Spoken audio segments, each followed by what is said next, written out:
Shopping is hard. I can never find anything in my size. I don't even know my size. I buy my clothes the same place I buy my groceries. There's a better way. Make it easy with Stitch Fix. Just share your size, style, budget, and done. Your personal stylist sends pieces picked just for you. That was easy. Stitch Fix. Online personal styling for everyone. Free shipping and returns. No subscription required. Get started today at stitchfix.com. Choice Hotels gets you more for your money so you can maximize any road trip. Like these road trippers making waffles and eating fresh fruit in their natural habitat. The breakfast area at a Comfort Inn. I just love seeing a vacation maximized in the wild. Check into more. Book direct at choicehotels.com.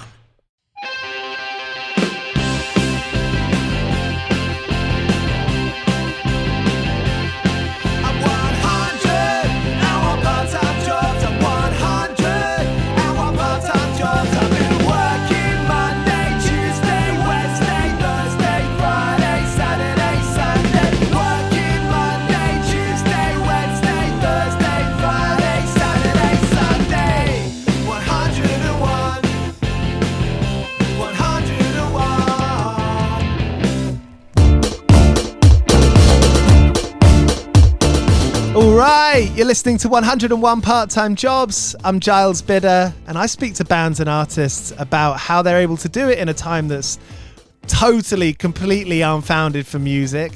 Who knows what the future of music is with AI, with streaming, but people are out there doing it. I want to find out how they've done it, which invariably includes having a bunch of part-time jobs. And on today's episode, we hear from Oracle sisters, all three of them, Lewis, Christopher, and Julia. They join me over a call. They've got a great new record out called Divinations. Wonderful record. They've been on tour this year, and they're carrying on this September, where they'll be touring all around the States. So go and follow them. Go and catch them live if you can.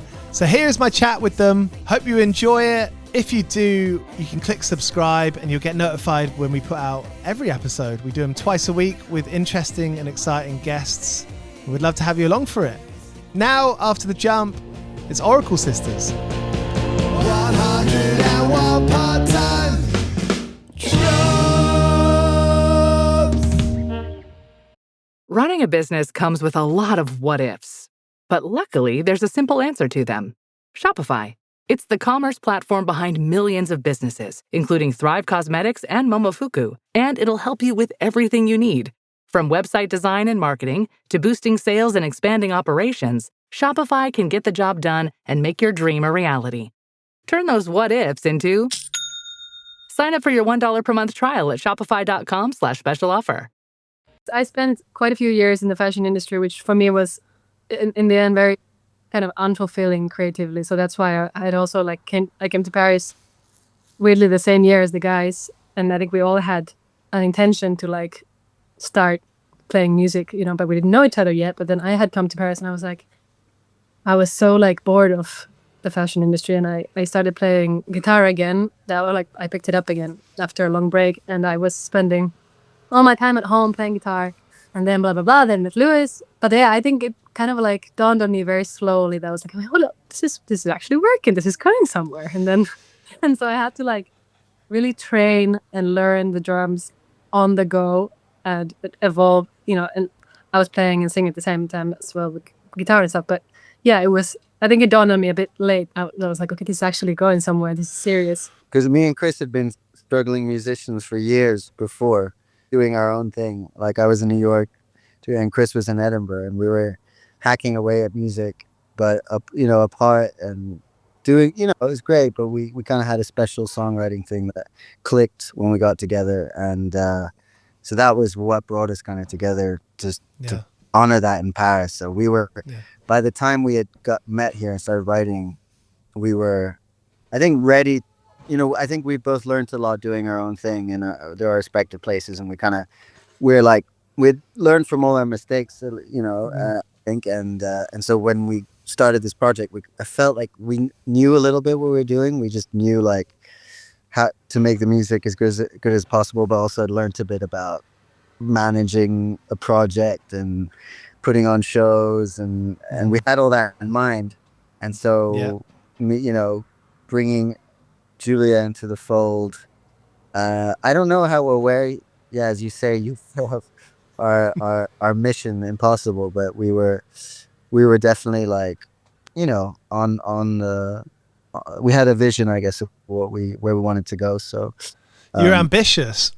I mean, yeah, like Timothy, what's his name, Chalamet said, Chalamet. like, I'm super ambitious, and it's awesome.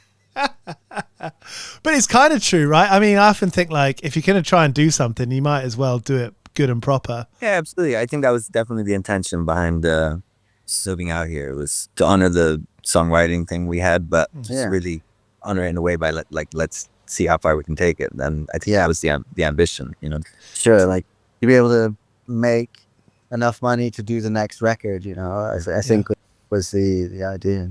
Was moving to Paris, was that because bands and artists, you can kind of survive a bit better there, can't you? You There's can. more like government support and sort of general Yeah, cultural yeah. support. I don't think we even knew that at the time. We kind of moved as we moved. Yeah, we didn't know that at the time. Like I'd been working in That's in a- funny.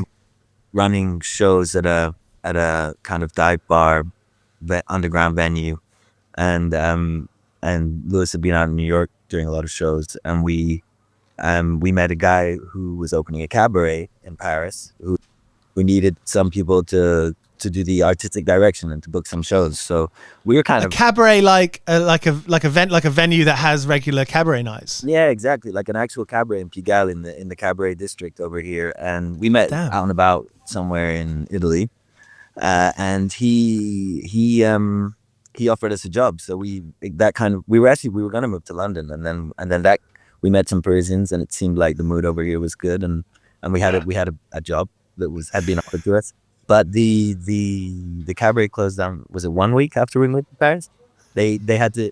He was like, it got the owner who wasn't him sold it, and it became like an Irish pub or something. I don't know, something. So you met this guy, you met this stranger in Italy, and he was like, "I'm opening up this club.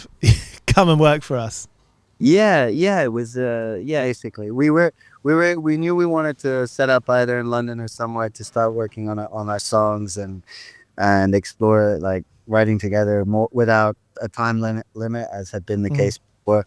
Because even though we grew up together, we were apart for a couple of years, and then so we're looking at London, but then we ran into this guy, and he was fairly well connected on the Paris scene, so he came with like, I'll introduce you to all these people, and we met a few of them who were very fun, and we just had a feeling that it was a lot. It seemed like a lot of fun, and there was a kind of an opening for us there. And yeah, there was a lot of he was working with a lot of musicians that we admired and respected, and seemed like there was a good scene going on. So we went, and we were supposed to book shows at this cabaret and kind of help the artistic direction, and then it all went belly up. And there's one thing like being in the right time where everything feels good, and like you say, it's like an opening. It's a whole nother thing, taking a band on tour, putting a record out, trying to get play. I mean, did you get French radio play? The first song we put out on our first EP, Ascend and Scorpio, got quite a lot of yeah, it did. Yeah, just like by no effort from like it didn't have a plug or anything. It just kind of got picked up. Yeah, I mean that's great because you could have easily spent €1,000 on a plugger who didn't get you radio play, and then you got radio play without having a plugger. Done that before. Like definitely at least 50% has to be in French language, and then the rest is like you're up against Drake, and you're up against they're the other English speaking artists who are filling the rest of the block. Even when you come over with like a French crew over to London, then you feel there is a huge cultural like Yeah. it's only a couple of hours on Eurostar, and it feels like quite a trip, That's why I think we're like quite like chameleons, because in France, where we can play, we speak French as well, and all that, but we don't feel 100% French. And then I think when we're in the UK, we feel really at home, or in Ireland as well to a degree. But we're a bit nomadic in terms of we've all lived everywhere, and we feel at home in lots of different places, So Yeah. I was gonna say we adapt very well. I think it's our superpower.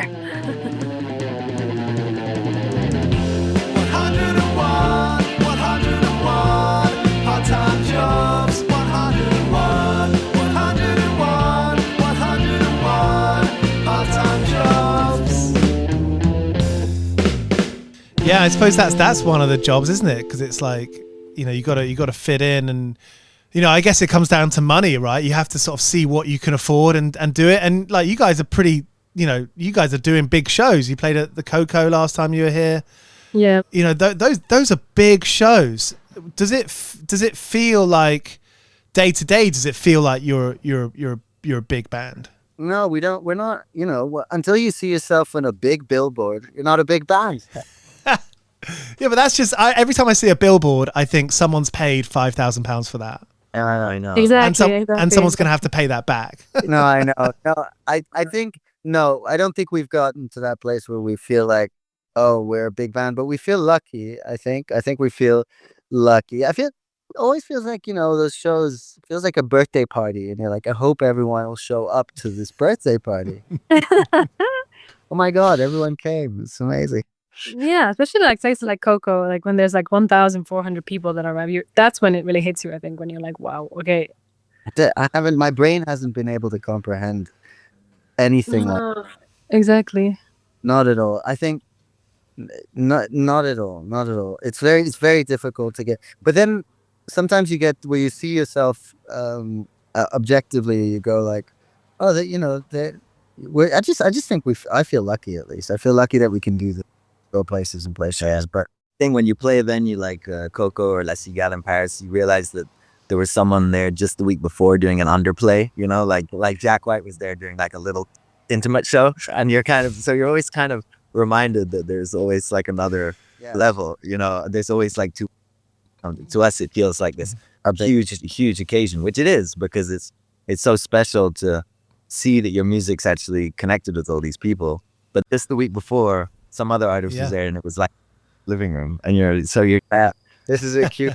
But we've all been to shows where there's been like 20 people, less than 20 people, and it's like, this is a great night. Yeah. This is fucking the perfect night. I think that's where artists are made as well. It's at those places. And yeah, we saw Big Thief in a room of like 100 cap venue in Paris in the first year. Yeah, that was back in 2016. 2017. But I love those small shows. They're almost, they can, and artists who actually always play those kind of shows, they can be just as inspiring in a way as the legends. I've been going through a bit of a stage, whether it's like just personally or like speaking with friends. It is this time that we live in, this kind of like everyone's like trying to get by. It seems a little bit harder than it used to be. And so I often think, maybe now's the time that people are asking a bit of that existential question, like, why do I do what I do? And so I know it's like a very like direct question, but is that something that you ask yourselves? Like, why do we do this when it's pretty hard? It doesn't offer much security. The highs are high, but why do we do this? I feel like there's a faith. It's like, I feel like it's kind of this faith in it. I don't necessarily overthink it. I feel lucky because I'm aware that that we are able to make it work and able to live from it. But if I really start to ponder, like, whether I'm going to be working when I'm 75 doing another job because I have no retirement. I don't, you know what I mean? I think like being on these tours, if we were going on these tours and people were throwing orange peels at us and being like, what guys, or like, if it was just awkward after every song, I would ask myself more, why am I doing this? But I think to the contrary, we've like been getting some serious encouragement from people at the shows, and just really sweet encounters with people who've come and said, oh, this song got me through a really hard time, or this group of friends, like, they listened to us together. There was a group of opera singers who all in Berlin who were like singing along in perfect operatic tune during the show, and we met them after, and they're saying like we're their favorite band. So when you encounter stuff like that, it's just, you feel like, wow, we must be doing something right, and awesome. Why would we? That's worth more than money, so you just keep going, and it's for people like that that you're kind of motivated to write the next thing, and it really, that's what keeps us going more than anything. I think it's this great, it's like a positive feedback loop. It's just, so Yeah, yesterday I was walking in like the northeast of Paris, like in some streets I don't like not really know, and I was like took a random turn, and then like out comes a guy who's like, I don't want to brag, but it was like Julia Johansson, and I was like, and that's always like, yeah, yes, hello, and then it was a fan, and he was like, oh my god, Divinations is a masterpiece, and at that point you're like, oh wow, like when it happens. It shows the importance of getting out there and playing shows and how important the fans are. You know, it always, if people weren't connecting with the music, then it would be difficult.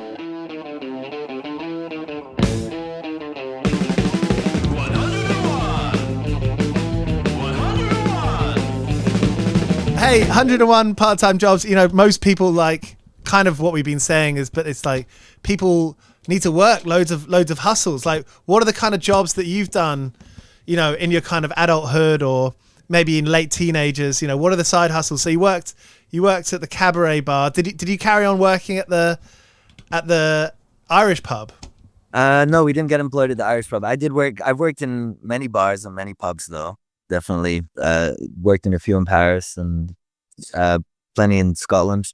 I was in Edinburgh, but that's always fun in a way. I like that work. The place I worked at was called Henry's Cellar Bar. That was this crazy dive bar. He would put on the bands. He even booked me once. Yeah, that's true. Hell yeah, that's cool. That was a great place because it was a huge mix of everyone was accepted in there. It wasn't weird. No one felt out of place. Like it was just a really great inclusive place where you could see any kind of show, and it was so very much a dive bar because, you know, you'd have to like unblock the toilets. There was the rough side of the job as well, for sure. The place, it was kind of always destined to fail, and it doesn't exist anymore, but it survived for 35 years. We'd open at 10 in the morning and close at 6 in the morning. And there were only like a few of us who worked there. So you do these insane, like you do 20-hour days, but it was just, you'd have comedy on all day in theater and then gigs and shows and clubs on afterwards. And it just, you know, I think it was like we get 300 quid a week in cash, and that was, and we just, it felt like such a blessing. Like in a way, someone said, can you run this venue? And you put on whatever you want. You have whoever down here. And it was like a free pass in a way. So we did that for a few years. What was some of the most memorable shows there? Like there was this band who came through from New Orleans, and they were one of those bands who were it was like a 3-piece. They were quite good, but they weren't like an insanely, they were gigging all around Europe, but you know, it's like playing, you know, passing a hat around all kinds of places. They're one of those bands who would take any gig, you know, and they would just come to and gig for a few months. And you could tell it's like it'd been a long road for them. And we kind of build it as this crazy New Orleans night, and they're gonna, you know, it's gonna be this huge party. And we rammed the place, and they were just like, the crowd is incredible, and they were so, you could tell how happy they were. And I think we know now you know, now we've done plenty of gigs. There's some gigs that just kind of stick with you for forever. Yeah. And I know deep down that was definitely one that they'll remember. And it doesn't have to be like Wembley or the O2, but like these nights, it's like, oh, that's what it's about. That's why people go to shows. That's why people play music. That's why people work at the bars, for that shared experience. Yeah, and it's nice to just be able to treat acts the way you want to treat them, and we'd cook them food and like give them plenty of beers and you know, to make people feel at home. I think it's important. Yeah. Julia, when you were working in fashion, how did that kind of come about? How did you get into that, and like what kind of stuff were you doing? I finished high school, and I wanted to go study social psychology, but then I had already signed with a modeling agency in Finland, and I had like tiny little random shitty gigs here and there. But then my agent got me an agency in Germany and asked me if I'm interested to like go like try internationally and stuff. And so I left Finland when I was 18 and kind of lived out of my suitcase for like 7 years. Went back, left again. So it's like, I consider myself, I mean, I was very fortunate to like have that and to like be able to travel and see the world. But it's also, it's a tough job. You know, you're alone a lot, you travel alone, and you gotta be very disciplined and, you know, but I definitely had some crazy gigs and crazy like locations. And Was it like catwalk stuff? I did some of that, but I just found the whole high fashion industry quite, I don't know, pretentious, and there's quite a lot of ego there. So I was quite quickly, I wanted to like just get whatever random like jobs where people were nice and everybody was same level. I mean, I had like amazing jobs where I flew to like Cape Town, to Kenya, and did like a wedding dress shoot, and were in honeymoon locations. I was in like the Masai Mara like safari. And I mean, I don't know much about fashion, and you know, I read some magazines where I'm like, oh, that person looks cool, but what I care about is the way that who people are, and people's ideas, and the way that people communicate with each other. And like by definition, like fashion is like kind of superficial. Now, I don't know much about it. I'm not like slating it. I'm just saying this is my take on it. Oh, exactly. And that's where I also started feeling a little drained, and also like creatively a bit unfulfilled, because it's a bit like acting, but there's a whole team around you that then like faff around and touch you all the time, and then you have to sort of act and you know, stand and pose and do whatever they ask you to, but then like your creative input then is, you know, less, maybe, I don't know. But if you get paid enough, who cares? That's why I stayed for.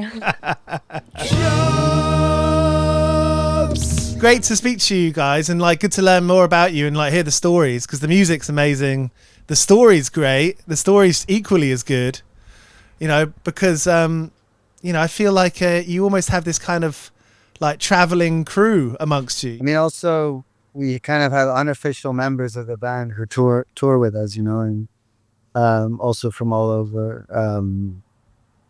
And we have kind of some players in the States when we tour there, and players in Europe. So it's nice. It's like an extended family. Well, I just got a flying V guitar. If you ever need a rhythm guitarist, I can join.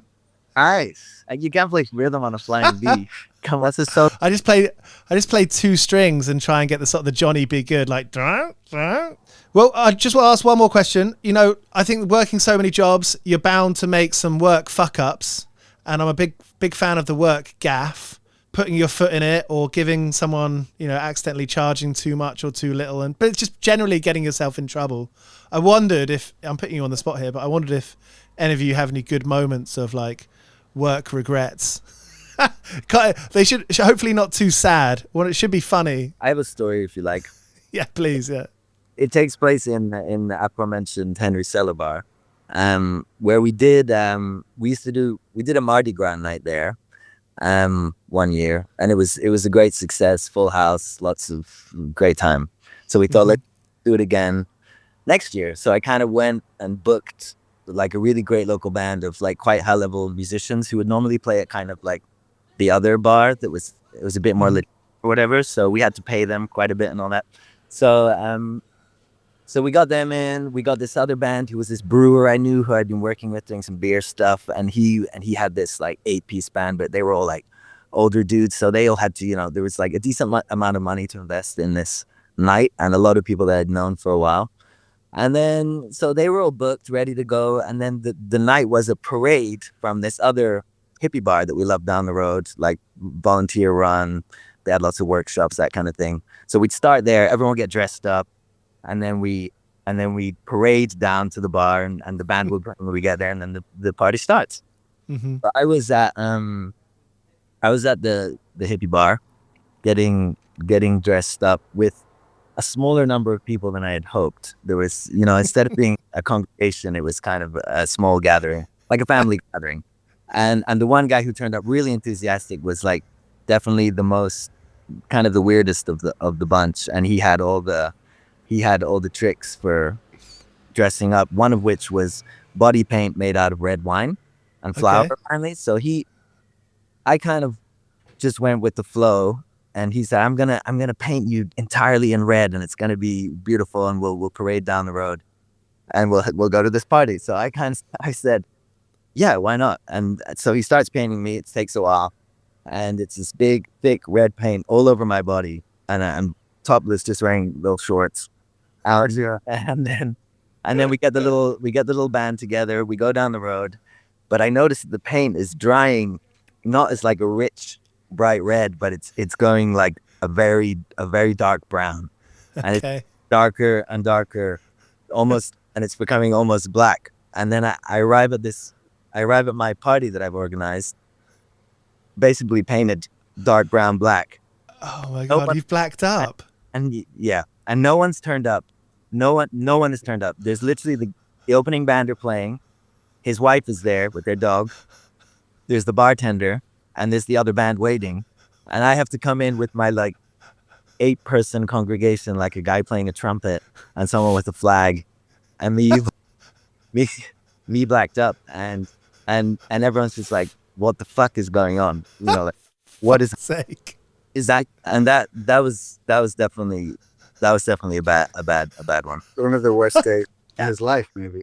Yeah. Did you have to tell everyone, just be like, just so you know, it's not what it looks like? Yeah, I did. Yeah, but it wasn't the easiest context to do it in. It was to slip that into conversation when someone's a bit like, a huge band down here, there's no one here, what's going on, are we still getting paid, how long do we, you know what I mean? And you also have to say, I hear you, also can I just explain my People are like, who is this fucking guy? The point doesn't yeah.